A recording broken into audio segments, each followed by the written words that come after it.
My 30M girlfriend, 28F, used me for a cake date to plan her secret wedding. I'm a 30-year-old guy from Asheville, North Carolina, and I've been grappling with a betrayal that's left me questioning everything. I'd been dating my girlfriend, let's call her Maya, 28F, for about 8 months, and I thought we were building something real. Now I'm not sure if I'll ever trust anyone again, and I could use some advice on how to move forward after something this calculated. This is a long story, but I need to get it off my chest, and I'm hoping some of you can help me make sense of it. I work as a barista at a cozy coffee shop in downtown Asheville, right off College Street, where the smell of roasted beans mixes with the crisp mountain air.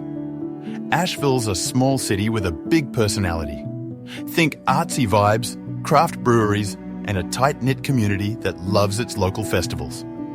I've lived here my whole life, and I love the way the Blue Ridge Mountains frame the skyline, especially in the fall when the leaves turn fiery shades of orange and red. It's the kind of place where you can grab a craft beer in the South Slope, hike the Art Loeb Trail, or catch a live bluegrass band at Pack Square Park on a whim. That's where I met Maya, at the Downtown After 5 music festival in the River Arts District last spring. She was dancing barefoot on the grass, her sundress twirling as she laughed with friends. I was smitten instantly. She had this vibrant, outgoing energy, with curly brown hair and a smile that lit up the crowd. We got to talking over a shared love of local bands, and by the end of the night, I had her number. Maya was a baker, or at least she wanted to be. She'd always talk about her dream of opening her own bakery, maybe in West Asheville, where the hipsters and artists hang out. She'd bake me these incredible cinnamon rolls that I'd rave about to anyone who'd listen, though I later noticed store-bought packaging in her trash after she'd proudly say, "I baked this from scratch." It wasn't the only time she stretched the truth. She'd tell me she was running late because of traffic on I-240, but I'd see her posting on Instagram from a boutique in Biltmore Village at the same time.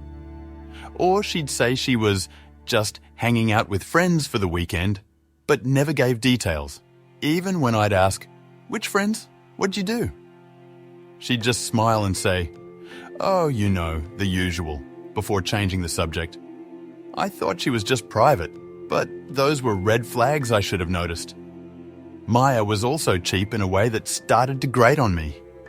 When we'd grab coffee at a spot like High Five on Rankin Avenue, she'd insist on splitting the bill down to the penny even if I offered to pay. One time at the Funkatorium, I got us a flight of sour beers to share, and she Venmo requested me for exactly half, down to the cent, before we even left the table. Another time, we hit up a food truck on Cox Avenue. She got a falafel wrap and I got a burger. When it came time to pay, she said, "Oh, I forgot my wallet." I covered her meal, no big deal, but even after I reminded her a week later, she never paid me back.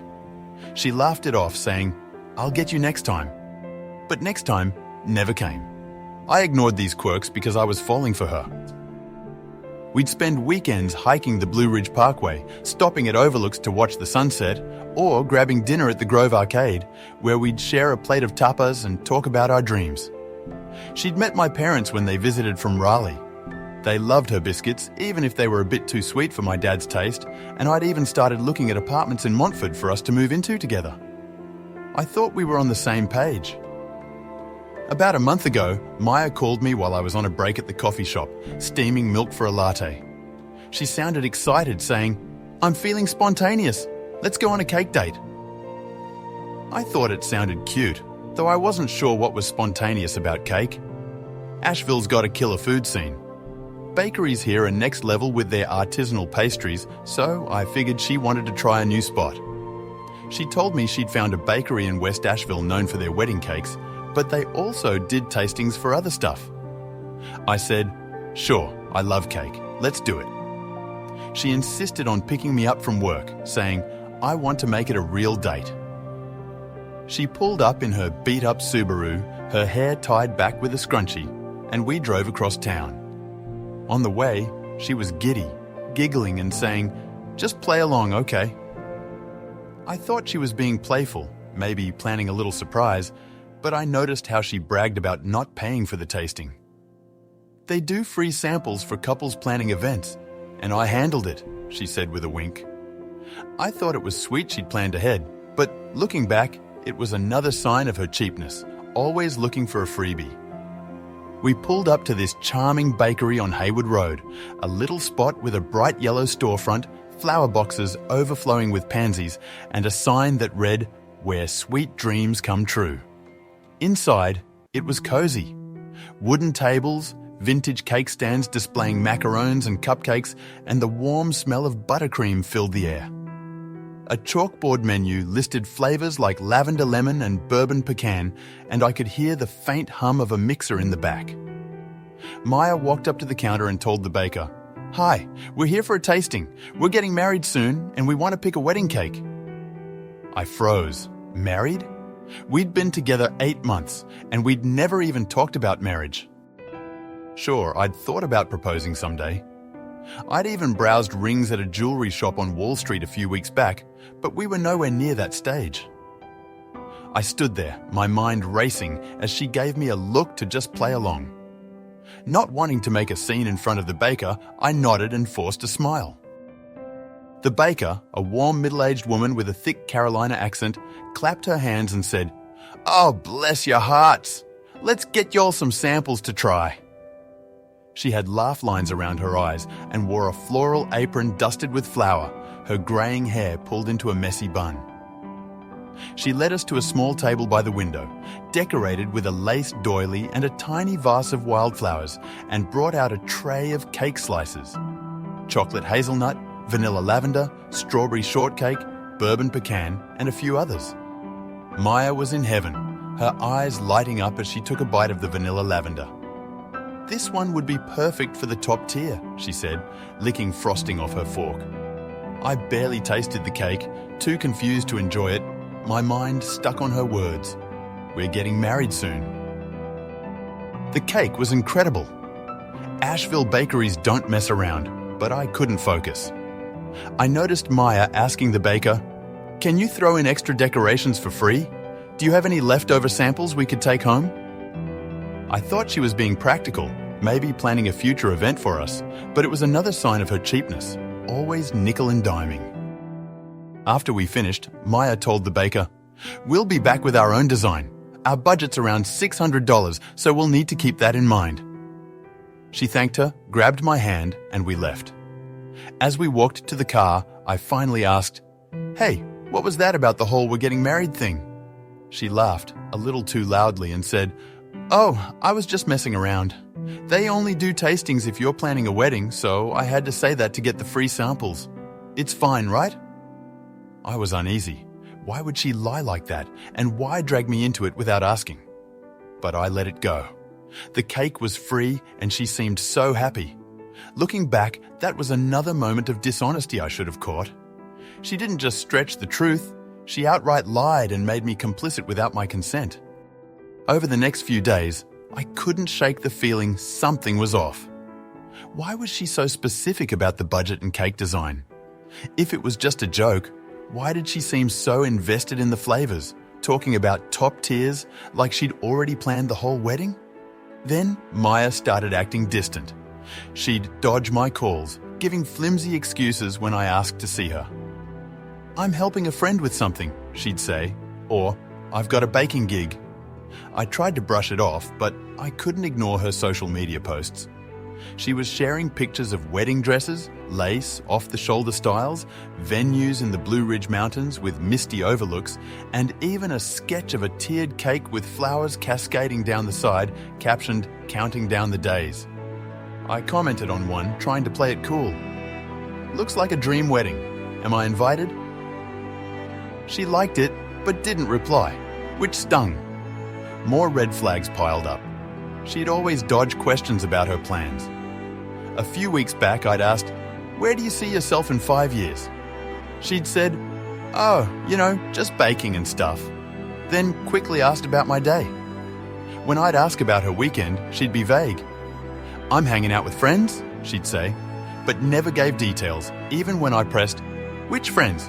What'd you do?" She'd just smile and say, "Oh, the usual," before changing the subject. I thought she was private, but she was hiding something big. About a week after the cake date, I was in downtown Asheville grabbing a pour-over coffee at a spot near Pack Square Park. It was a sunny Saturday afternoon, the kind of day Asheville is made for. Tourists milling about, street vendors selling tie-dye shirts and handmade jewellery, and a bluegrass band playing on the corner, their banjo notes floating through the air. I was trying to clear my head, but I couldn't stop thinking about Maya's behaviour. As I crossed the street, I saw her. The baker from the cake date, the cake lady, standing at a farmer's market stall, chatting with a vendor about her fresh-baked scones. She wore the same floral apron, now dusted with powdered sugar, her grey hair pulled into a loose braid. My heart sank. I didn't want her to see me. I was still embarrassed about the whole fake engagement lie Maya had told, so I tried to hide behind a group of tourists, pretending to check my phone. But she spotted me, waved enthusiastically, and called out, "Hey, sugar, over here!" I was trapped. I forced a smile and walked over, my face burning with embarrassment. She beamed at me, her southern drawl warm as she said, "I'm so glad I ran into you. I've been meaning to ask, did y'all enjoy the wedding cake?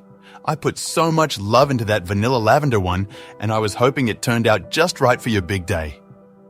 I froze, my mind racing. Wedding cake? Big day? What was she talking about? I stammered. I think there's been a misunderstanding. There wasn't a wedding." She looked confused, her brow furrowing. Then her face fell. "Oh, honey, I'm so sorry," she said, her voice softening. "I thought your fiancé was in last week to pick up the cake, and she said everything was set for the ceremony. I must have gotten my wires crossed." My stomach dropped. Maya picked up a wedding cake last week? I mumbled a quick, "Thanks, I've got to go," and practically sprinted back to my car, my hands shaking as I gripped the steering wheel. Something was seriously wrong, and I needed to figure out what. I couldn't confront Maya right away. I didn't have enough to go on, just a gut feeling and the baker's comment. I needed proof. First, I called my best friend Marcus, who's known Maya since they were at UNC Asheville together. We met up at a brewery in the South Slope, where the air smelled of hops and the patio was strung with Edison bulbs dot over a pint of hazy IPA. I told him about the cake date and the baker's comment, hoping he'd have some insight. He looked as confused as I felt, scratching his beard as he said, "That's really weird, man. I don't know what's up with her. Maybe she's planning something for a friend? Have you checked her social media lately?" I told him about the wedding posts, the dresses, the venues, the cake sketch, and he shrugged, saying, "Maybe she's just dreaming about the future or something, but you should definitely ask her about it." His response didn't help much, but it made me realize I had to dig deeper on my own. I started with Maya's social media, but her posts were vague. The wedding dresses and venues could have been aspirational, like Marcus suggested, but they felt too specific. I scrolled through her Instagram, looking for clues in the comments or tagged friends, but most of her posts were locked down, only visible to close friends. I noticed she'd been tagged in a few photos by people I didn't recognize, drinking mimosas at a brunch spot, trying on a veil at a boutique, but the tags were from private accounts, so I couldn't see much. I decided to ask my sister in Charlotte if she'd heard anything. I called her while I was walking my dog, a scruffy mutt named Banjo, along the greenway near the French Broad River. The water sparkled in the late afternoon sun, and I tried to keep my voice steady as I asked, "Hey, has Maya mentioned anything about a wedding lately?" My sister, who's always been good at sniffing out drama, said, "I haven't talked to Maya in months, but that sounds weird. Maybe ask her friends?" I know she hangs out with some girls from her baking classes. I didn't know her friends well, but it was a start.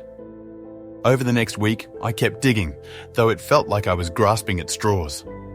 I remembered a co-worker, Sarah, who'd met Maya a few times at work events, like our coffee shop's anniversary party last summer, where Maya had brought cupcakes. Store-bought, I later realised.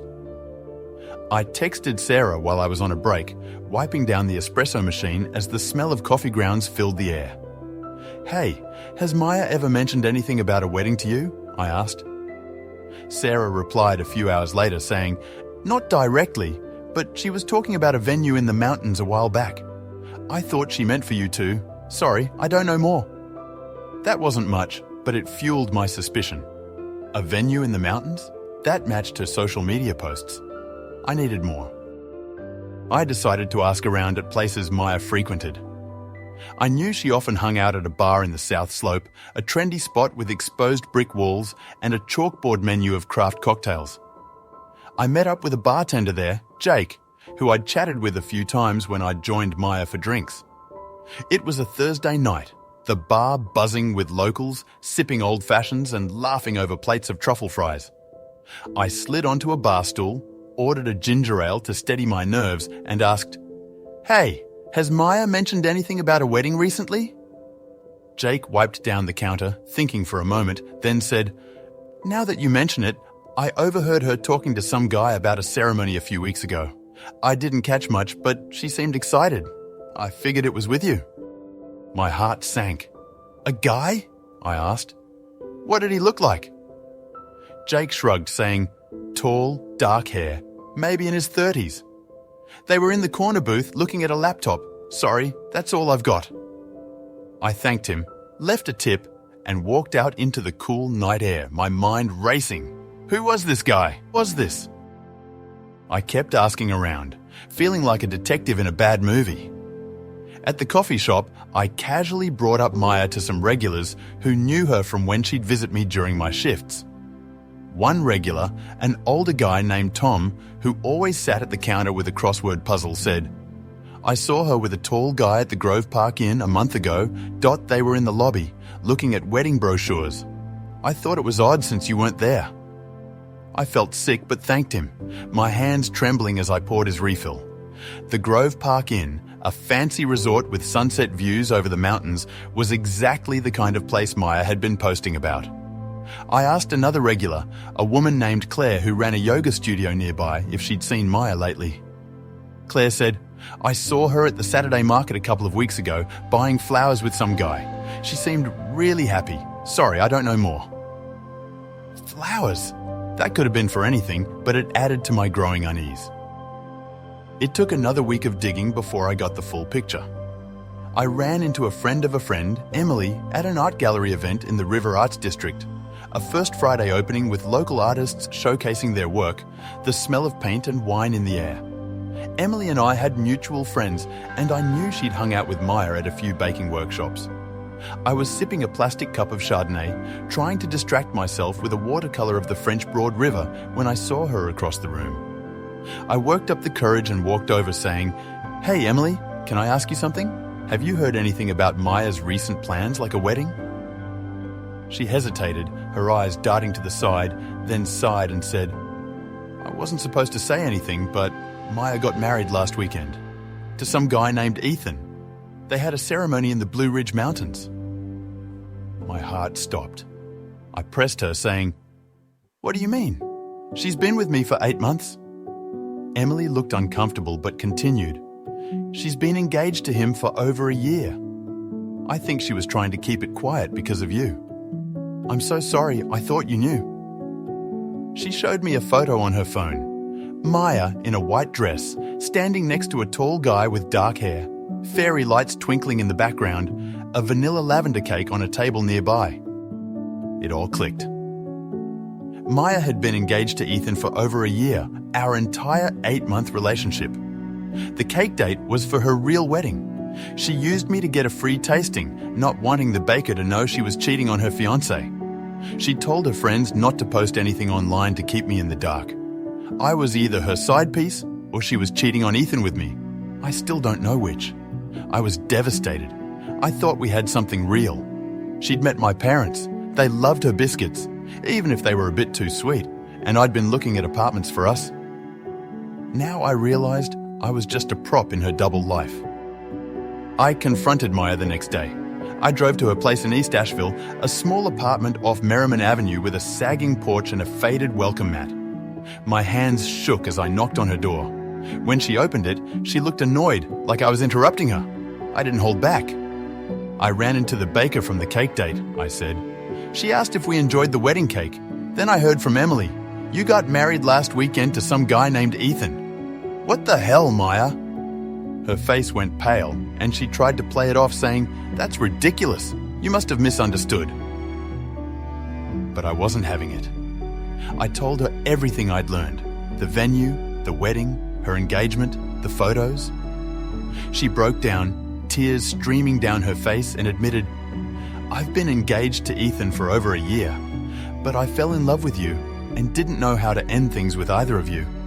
She added, The cake date was just a little fib to get the tasting for free. I didn't think it would hurt anyone. I was furious. You used me, Maya, I said, my voice shaking. You made me think we were building something real and I was just a cover for your actual wedding. How could you do this to me? She sobbed, saying, I'm sorry. But I was done. I walked out, blocked her number, and drove home, my vision blurred with tears. The next few weeks were brutal. I can't look at cake without thinking of that day. Every bakery in Asheville, there are so many with their chalkboard signs and pastel storefronts, gives me a pang in my chest. I heard through mutual friends that Maya's wedding to Ethan was a big deal. Fairy lights strung across a barn in the Blue Ridge Mountains, a live band playing folk tunes, and that vanilla lavender cake the baker mentioned was apparently a hit. I felt so stupid. She was always vague about her plans, secretive with her phone, quick to change the subject when I'd bring up our future. I thought she was private, but she was hiding a double life. A few days after the breakup, Maya texted, I hope we can still be friends. I didn't reply. I blocked her everywhere. I heard she'd told her friends not to post about the wedding so I wouldn't find out. It hurt knowing how calculated this was. My friends have been my lifeline. Marcus came over with a 6-pack of local craft beer from a South Slope brewery, and we sat on my porch, the crickets chirping as we talked it out. He felt awful for not knowing more, saying, I wish I'd seen the signs, man. My sister drove up from Charlotte for the weekend, and we hiked the Art Loeb Trail, the mountain air clearing my head as we climbed past blooming rhododendrons. My boss at the coffee shop, a gruff but kind guy who's been in Asheville since the 80s, noticed I was down and gave me a few shifts off to get my head straight. I'm trying to move on, but I don't know if I'll trust anyone again. I keep replaying every moment with Maya, wondering how I missed it. Looking back, I should have known something was up when Maya said, just play along. That was my first red flag, but I was too caught up in the moment and the free cake. It took weeks of digging, asking Marcus, my sister, Sarah, Jake, regulars at the coffee shop, and finally Emily to piece it all together. I ignored so many signs. Her cheapness, like haggling over every expense or never paying me back.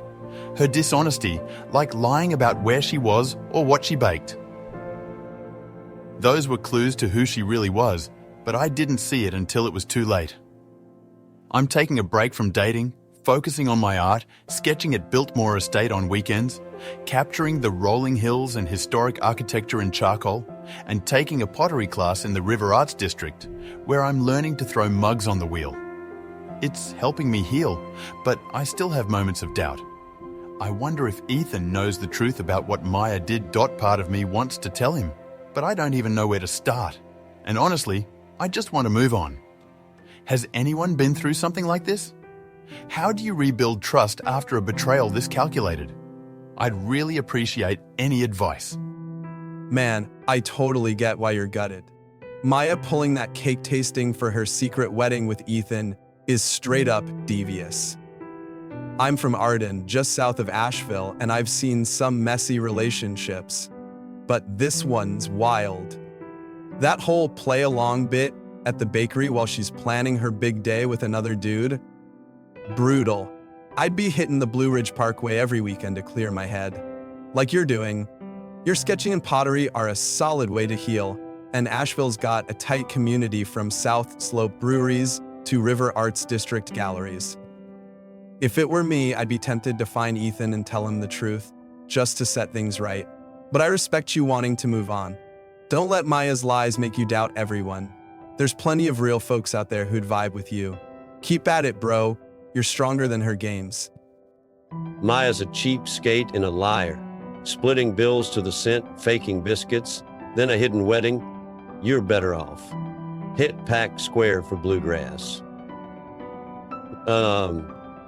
Oh, sweetie, my heart breaks for you.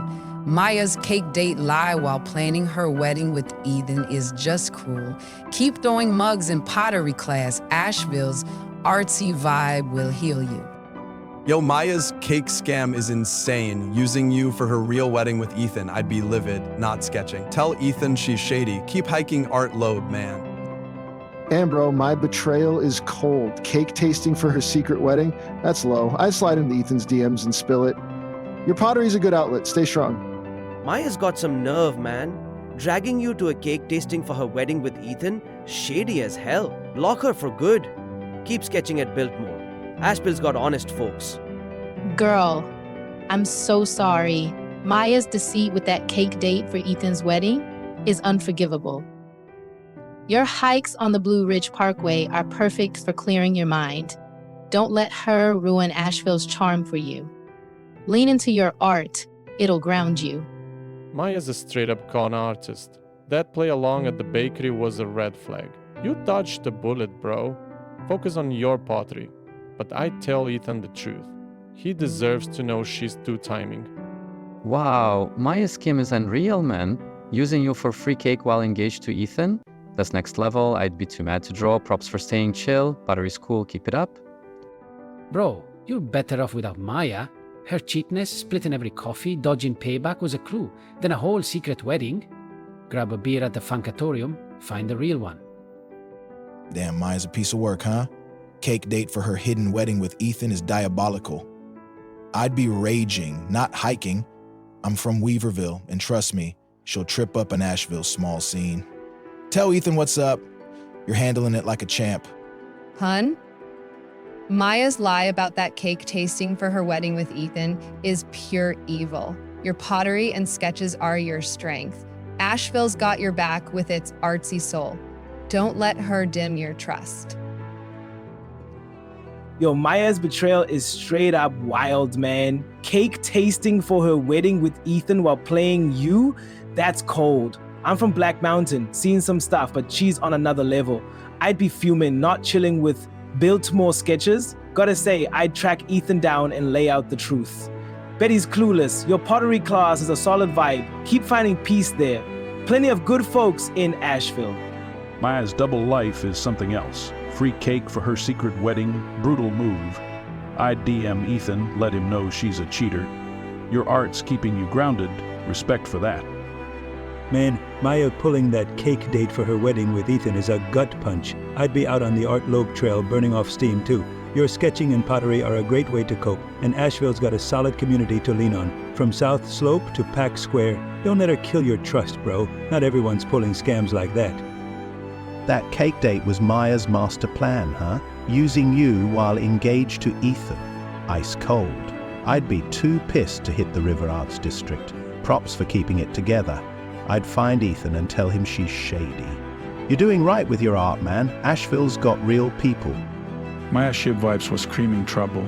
Venmo request for beers, lying about baking, then a secret wedding. You're lucky to be out, bro. Hit up a South Slope brewery, clear ahead. My heart aches for you. Maya's cake tasting lie while planning with Ethan is just wrong. Your pottery wheel and Blue Ridge hikes are perfect for healing. Don't let her steal Asheville's magic. You're stronger than her nonsense.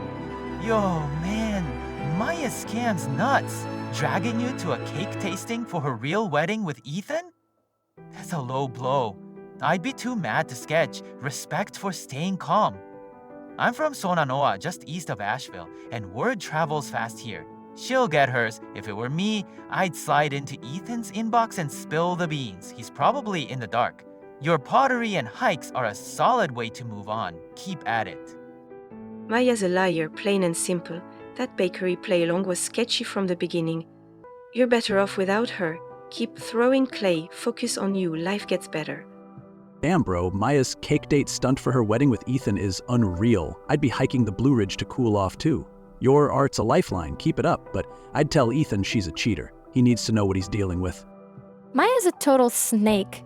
cake tasting for a secret wedding while stringing you along? That is brutal. I'd be out here telling everyone in Asheville, let her deal with the fallout. Your sketches and pottery are a dope way to heal. Keep vibing with that. Ethan's probably got no clue I'd tell him. I'm with you, bro. Maya's betrayal with that cake date for her wedding with Ethan is a straight-up punch to the chest. I'm from Fletcher, not far from Asheville, and I've seen some shady moves, but this one's cold. That play-along line while she's planning her big day with another guy? Heartless. I'd be hitting the Art Loeb trail to burn off the anger, just like you. Your pottery and sketching at Biltmore are a smart way to rebuild. They're your anchor. If it were me, I'd be itching to find Ethan and lay out what she did, just to clear the air. But I get why you'd rather walk away. Asheville's got a good crowd, from the River Arts District to South Slope breweries, so lean into that. Don't let Maya's games make you doubt everyone. There's real folks out there waiting to connect. Keep it up, man. You're tougher than her lies. Girl, Maya's deceit is next level. Using you for that cake date while engaged to Ethan. It's sickening. Your art and hikes are your power. Asheville's bluegrass nights and artsy scene will lift you up. Don't let her break your trust.